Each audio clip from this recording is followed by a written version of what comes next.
Support for Radio Friends comes from Columbia Healthy Smiles, the dental office of husband and wife team Dr. Batson and Dr. Abe, offering comprehensive and customized care to patients of all ages. Learn more by calling 573-721-9039 or online at www.columbiahealthysmiles.com.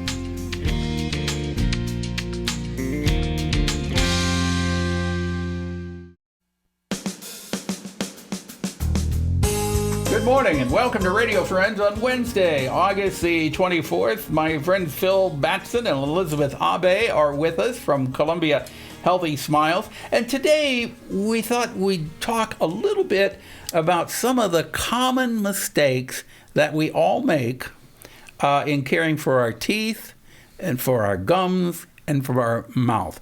What would you say, and this is a husband and wife team, by the way, of dental experts. But what would you say is the biggest mistake that we make in caring for our, let's start with our mouth. Biggest mistake is probably just not having a regular routine and, brushing 2 times a day, flossing, but also, we always want people to brush for 2 minutes each time. And I think the majority of people, unless they're using a timer, grossly underestimate 2 minutes. I think you're right, because now I've been using an electric toothbrush for about 6 or 7 years now, maybe even longer.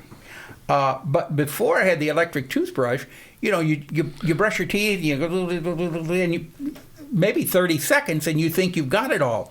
But when you use the electric toothbrush, it's got that 2-minute timer on there. And I remember the first time I used it, 2 minutes seems like an eternity. But you're saying it's important to brush for that full 2 minutes? Yeah, just to clear all the plaque, biofilm, off of there. Make sure you're getting all the surfaces of the teeth cleaned off. And a lot of people forget, they only focus either on the front side of the teeth or the tops of the teeth. They forget to get to the inside of the teeth, on the back side, the places nobody sees but your dentist or hygienist, but those are also equally as important. What are some of them, when we're talking about electric toothbrush, and they really are the best way to clean your mouth, isn't it? Yeah. Yeah. When you use the electric toothbrush, are you supposed to just put it in there in one spot of your mouth, on your teeth, let it clean a little bit, then move to the next, and then move to the next part? Or should you be moving it back and forth across your teeth? So it does have a timer on it, and it'll break it up into 4 periods.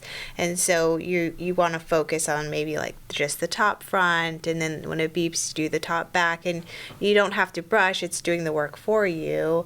You just kind of want it there, and you really want to make sure you're getting those gum lines and not just keeping it on the tops of your teeth. Okay, yeah, so you want to make sure you're brushing the gums also. Explain why it's important to do that for the gums. That is where bacteria and plaque often sit, and so if it sits on there, that causes that inflammation and the bleeding gums, and if it stays on there too long, then that's where you end up in like gum disease. And doesn't it help stimulate the blood flow in the gums too? It's helping to just remove that plaque so the bacteria is not sitting there and causing that inflammation. Okay.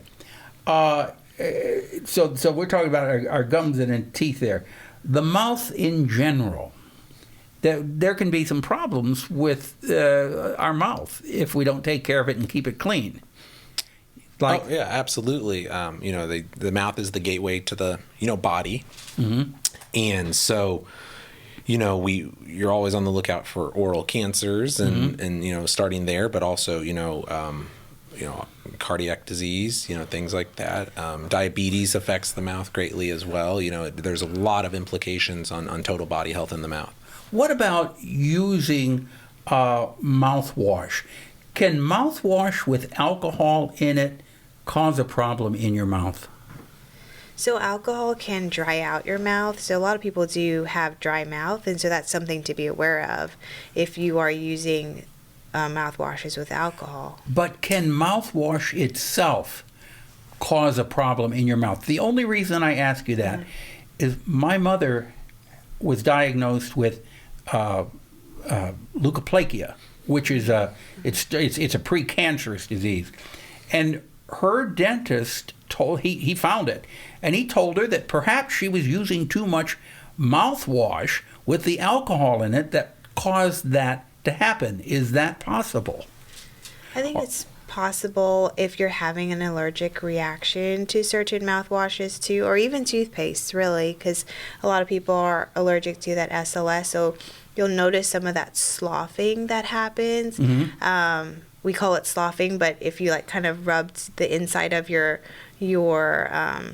lip or back in your cheek, you'll get this like white film that comes off, and that's often a sign that you're allergic to SLS or something in the toothpaste. But most times so it's SLS. You should switch, discuss this with your dentist. Yeah, and try perhaps change toothpaste. What else? I think flossing technique is lost on a lot of people or never has been explained. You know, a lot of people think if they just take the floss and snap it between the teeth, they're doing the flossing job.